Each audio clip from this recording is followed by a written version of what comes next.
So I doctored it up a little bit. Thank you, Google. I don't know. I don't know who to give credit to, but anyway, it's not me. The only thing that I did was change the title to "This Doctor: Reasons This Doctor Drinks Coffee," and it reminds me of my friend Kathy. She owns a very bougie coffee shop in Lakeway, Texas. Bougie is a term that she introduced me to last Christmas when she gave me this fancy coffee pot. And it was a coffee pot to do a proper pour over coffee. And I've got to admit, it makes very good coffee, but it is a process, meaning it takes probably 15-20 minutes to make a cup of coffee. And she wanted me to enjoy that in the way that she does, in the richest, bougiest sense of of coffee. And when I saw this cartoon and this taste portion down here, Kathy doesn't understand that this is the reason that I drink coffee. It's because of the caffeine. And the taste, while it's a nice benefit once in a while when I have a really good cup of coffee, that's not why I have this cup right here. And I think Anne can appreciate, because she knows Kathy as well. But anyway, yeah, I'm not the bougie coffee drinker. So Can you all anyway, see Dr. Carlson's screen? No. Uh-oh. No, no, Nope. all I see are name blocks. Okay, Dr. Carlson, we need to have you share your screen. oh my, you're actually going to look at me too. You are in for a special treat. Um, hmm. I've got my video turned off and my camera just flash blue as if it's working. I think if you share your screen, it'll just show your computer, Dr. Carlson. It won't show your face. And according to my screen, it says I am sharing, screen sharing. So you don't see the cartoon on the screen? Now we do. Now we do. It just came up. Okay, very good.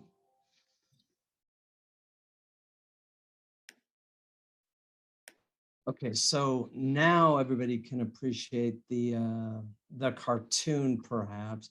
But anyway, caffeine is the primary reason this doctor drinks coffee. Taste is down here at the bottom. So sorry, Kathy. I'll have to have her critique my presentation this morning. Anyway, does anybody have a guess as to what the best medical invention is? So, and if anybody looked at the blogs, they might already know the answer. But if you guessed imaging, that would be a good guess. Or maybe all of the surgical advances that we've made over the last century, from anesthesia to different techniques. But in my opinion, that is not the very best. Very good, of course, but not the best. And then robotics, the technology that goes into robotics or electronic medical records is amazing, but still not the best. And I only include the electronic medical record out of irony, because I think the EMR might be one of the worst inventions ever. And that would be a whole 2 or 3 hour webinar, but I'll get into that later. Perhaps medications. Now we're getting closer. Medications probably bang for the buck, return the best on investment. And but there's a specific category within the a subcategory of medications that I think probably deserves to be recognized. Anybody have a guess? And according to every expert on this webinar, the answer is vaccines. And of course, I might get some pushback from my colleagues elsewhere, especially, from wherever. I really do think that in terms of lives saved and the return on investment, vaccines really should claim the top spot. Let me tell you a little bit about smallpox as an example, as the example of why vaccines, in my opinion, should claim that top spot. Of course, we all learned in grade school the story of Edward Jenner. Dr. Jenner, back in the 18th century, noticed everybody around him dying of smallpox, and smallpox dates all the way back to the Egyptians, perhaps. Mummies have the telltale pox evidence on some of the mummy corpses that have been discovered. But anyway, it's been a scourge throughout the world, or it was a scourge throughout the world for centuries. And back in the 1700s, Edward Jenner noticed that the milkmaids, generally speaking, did not get smallpox, nor did they die from smallpox, but they did get cowpox. And so that was the impetus for him to start thinking maybe he could variolate rather than vaccinate. Variolation was the method where he would take pus from the cow pox and inoculated his child in the beginning, and that led to immunity. And that practice that Jenner started, that was the lead of for vaccination. And if one it has the perception that Edward Jenner was a hero in his time, one would be wrong, because he received many, many criticisms for putting his child at risk like that. The child survived, the child never got smallpox, did not die. The death rates from smallpox in those times was about 30%. So if you got smallpox, 3 in 10 died. So one can understand why Dr. Jenner would be so interested in finding a cure. Here's a picture of him from Wikipedia. Thank you very much. And in 1801, Dr. Jenner published the treatise on the origin of the vaccine inoculation. And with that, he was the first to publish, and therefore he was the first to be recognized, or the individual to be recognized, to starting the vaccine paradigm. But there were many, many predecessors to him that did the variolation. And so some would argue that he shouldn't be recognized as the father of vaccinations. I disagree. I think that he deserves all the credit that he's given. In his paper, he put this, or I took this quote: "The annihilation of the smallpox, the most dreadful scourge of the human species, must be the final result of this practice." And this was his hope. And in fact, this hope became true. And smallpox was the first disease to be eradicated. And this is a picture of 3-year-old Rahima with her mother in 1975. She was the last person. I got my slide wrong here. Rahima was the last person to die from, not to die, but to be infected with variola major, the most common of the 2 varieties of smallpox. And that was in 1975. Rahima actually survived. And then in 1980, in 1978, Janet Parker was the last person to die of smallpox. And interestingly, she worked at a medical school in England, and she was a medical photographer. And she worked one floor above the laboratory where smallpox was being investigated. Subsequently, the World Health Organization in 1980 declared that the world was free of disease.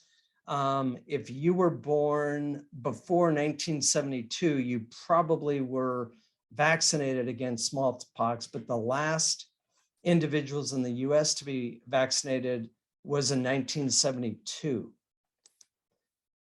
And now there are only 2 locations in the world that officially store and handle the variola virus.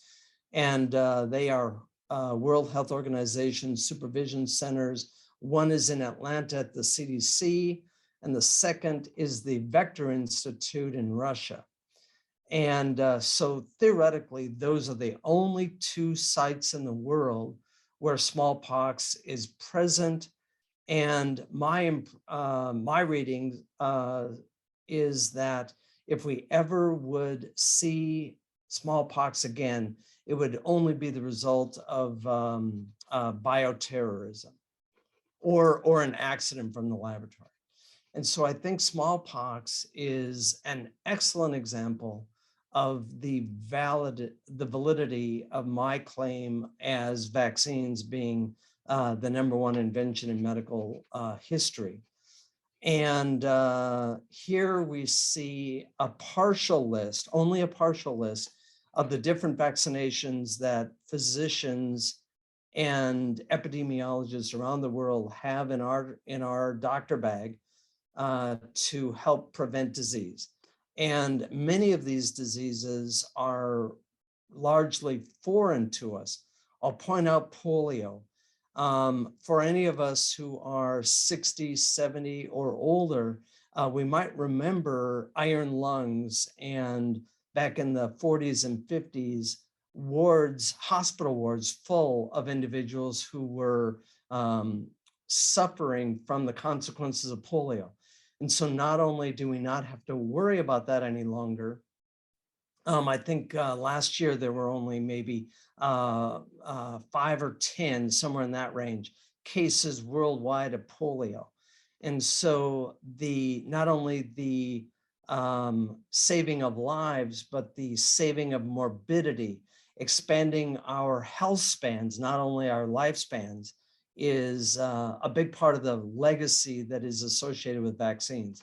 And I like to think that these diseases that we don't have to worry about for the most part is proof positive that vaccines are the best medical invention ever.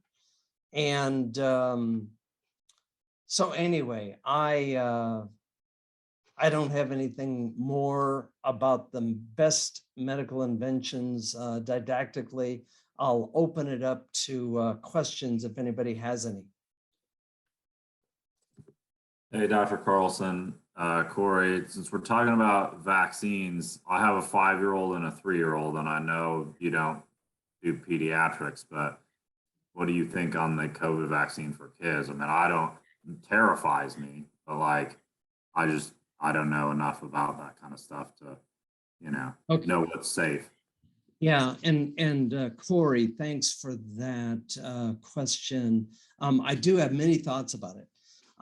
So for instance, if we were talking about a disease like polio, which is devastating, or a disease like smallpox, which is lethal and potentially devastating long-term, in a way that is the risks of those diseases is so much greater than the risk associated with COVID-19 for a 3-year-old.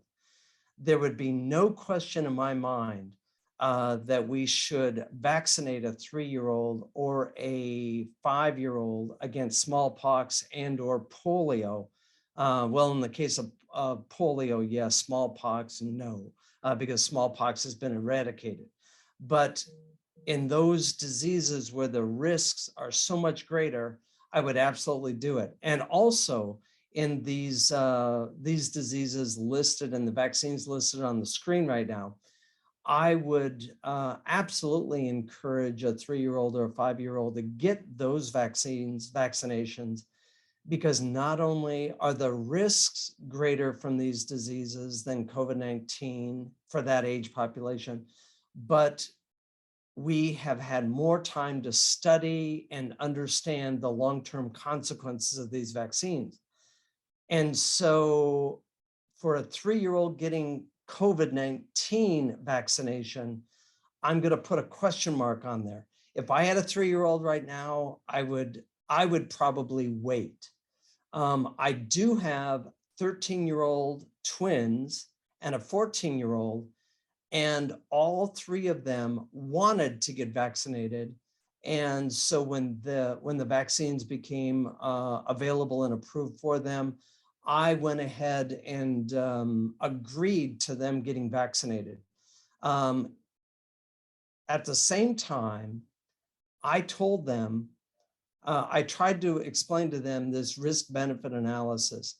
And if they would have told me, you know what, Dad, I don't want to do it and I want to wait, I would have been A-okay with them waiting, because a 13-year-old and a 14-year-old, their risk of getting significantly ill, hospitalized, or dying from COVID-19 is tiny, minuscule.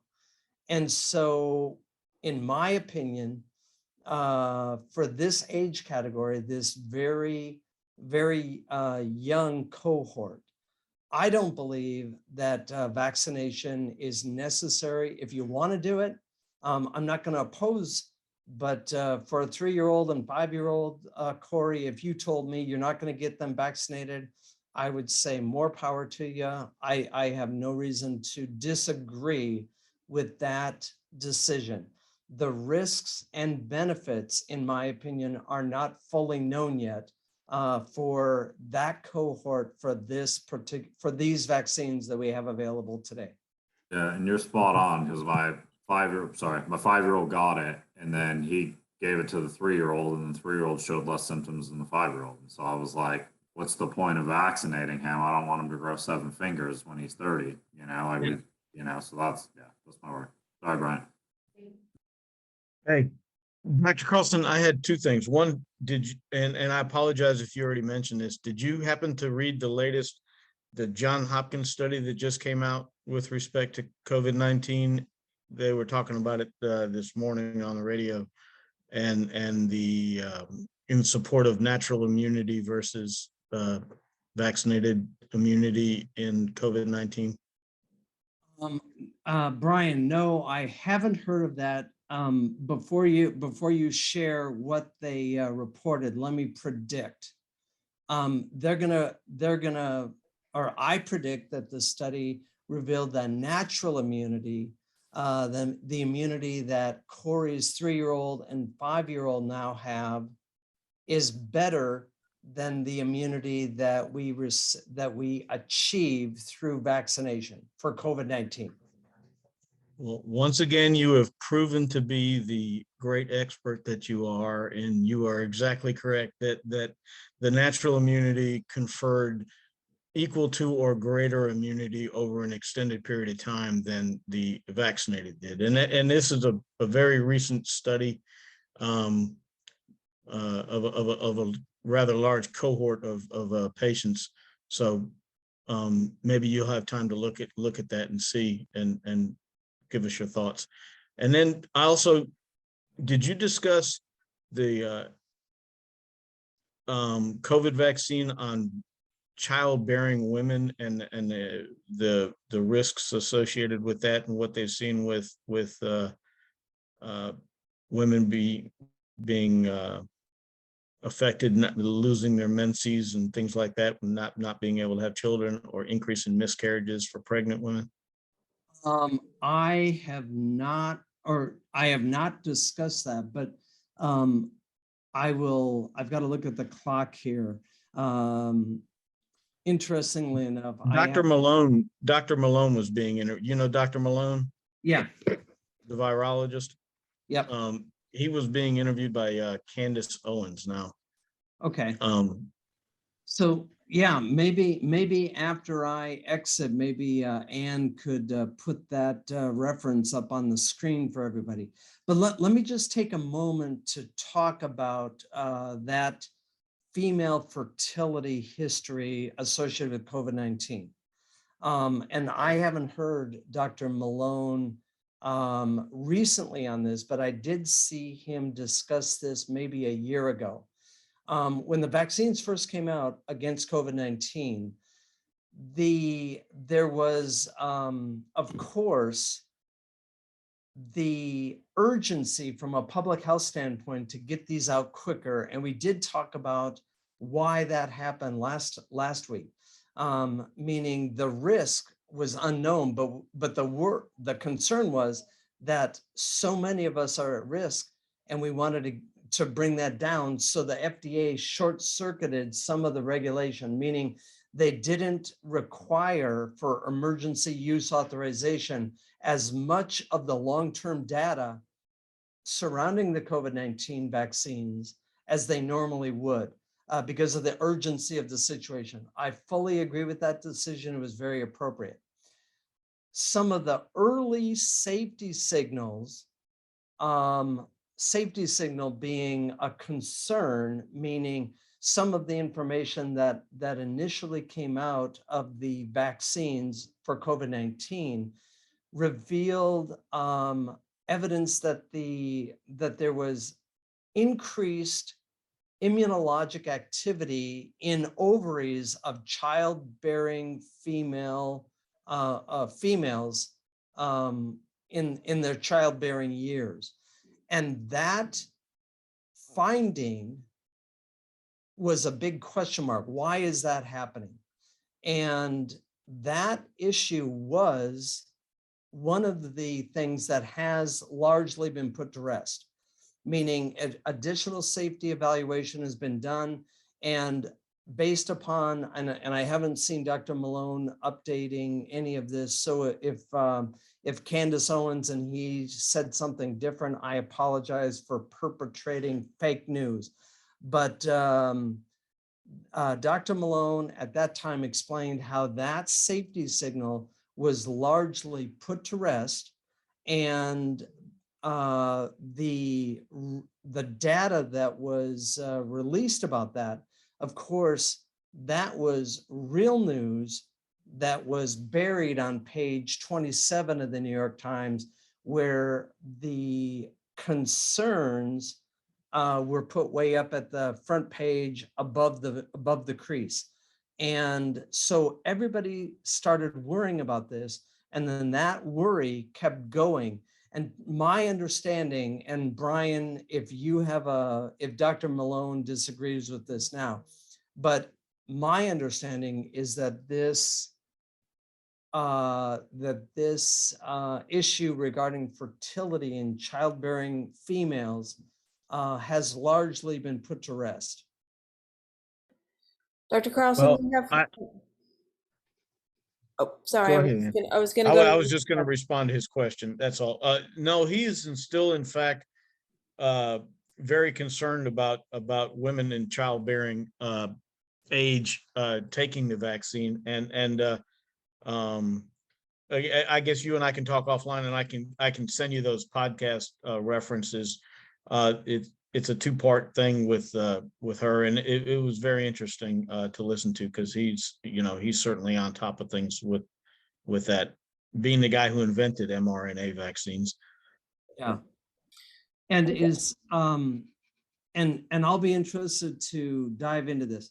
And so my suspicion is that Dr. Malone is taking the position that we still don't know what the answer is regarding fertility and the COVID-19 vaccines, and that it requires further investigation. Is that a fair statement?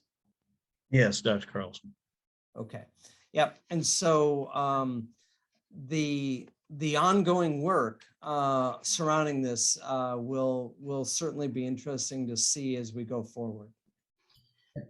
So Dr. Carlson, we have another question from the group, someone from the group. How can we be sure our vaccines are up to date?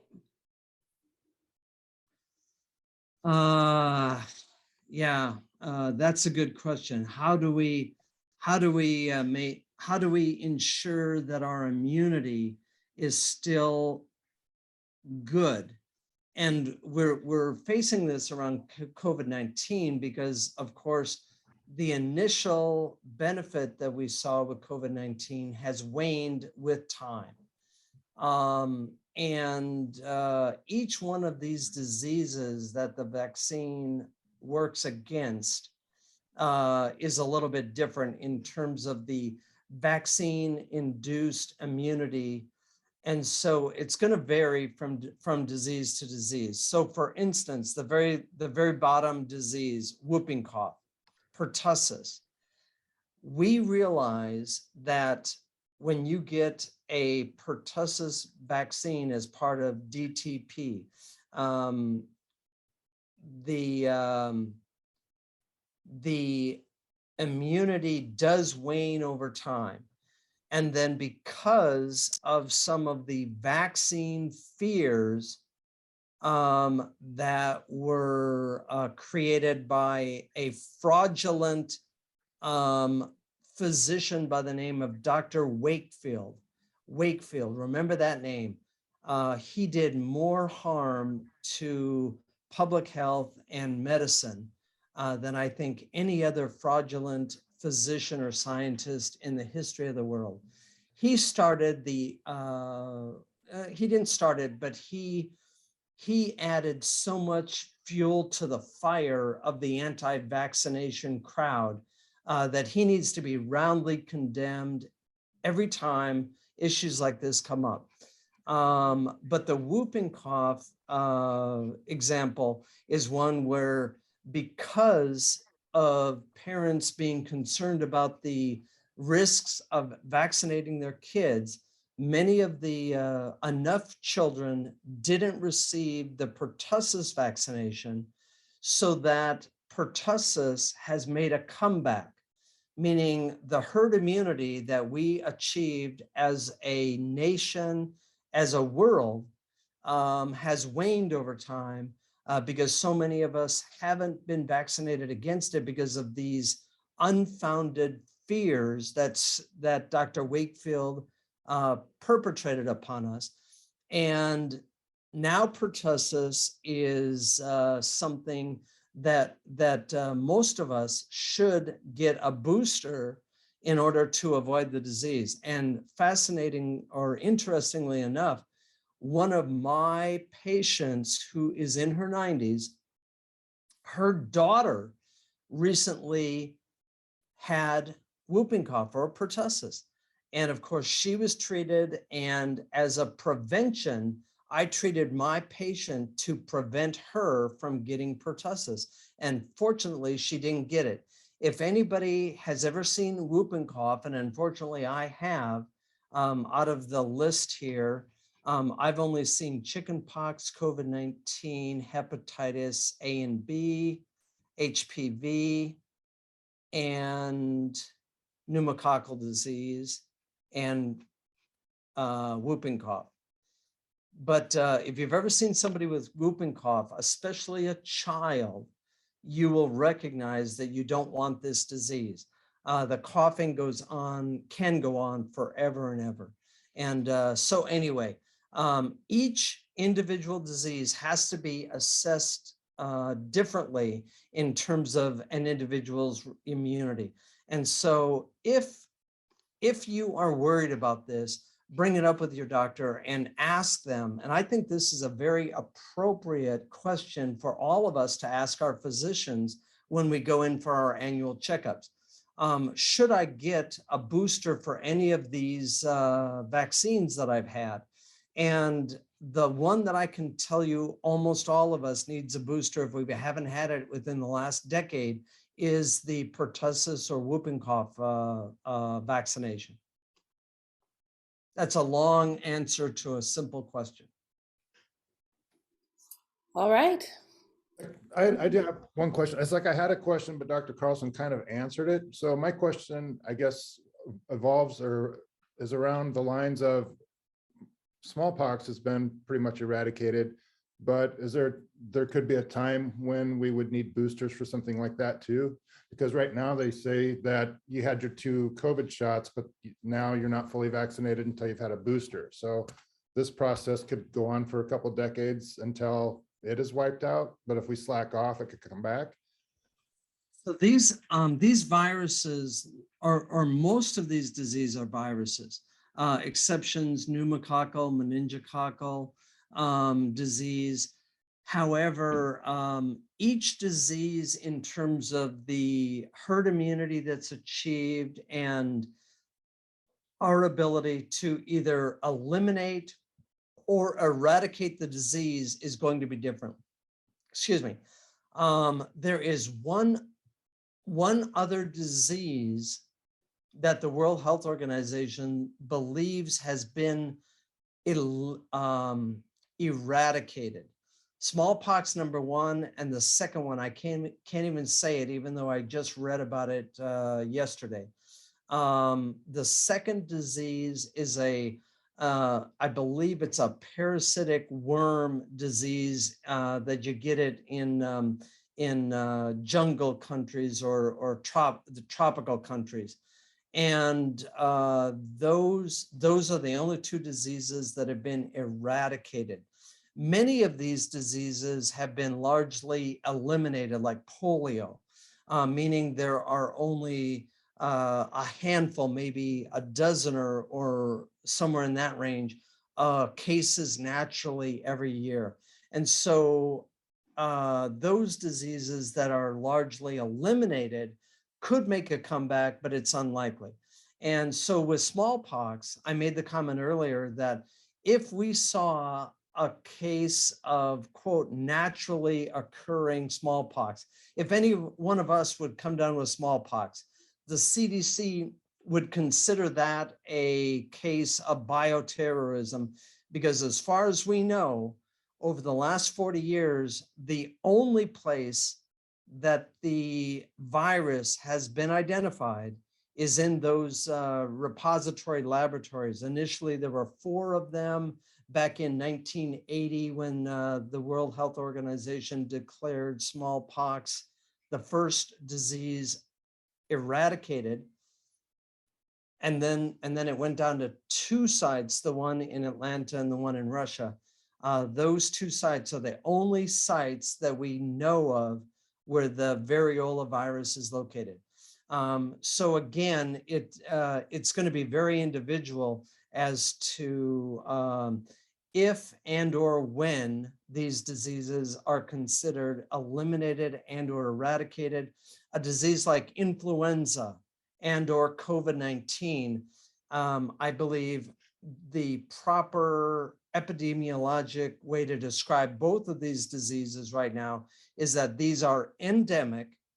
These viruses mutate, and we have no belief that we can either eliminate nor eradicate either of these viruses, influenza or COVID-19. So they're going to be with us always. But a disease like measles, might we ultimately be able to eliminate or eradicate it? And the answer is yes, I think that is possible. So it's disease specific. All right, I don't have any further questions from the group, Dr. Carlson. Okay, well, enjoy your coffee. I don't know if you can see me, but I'm gonna enjoy mine, and I look forward to seeing everybody in 2 weeks. All right, thank you. Yeah, thank you. Be well.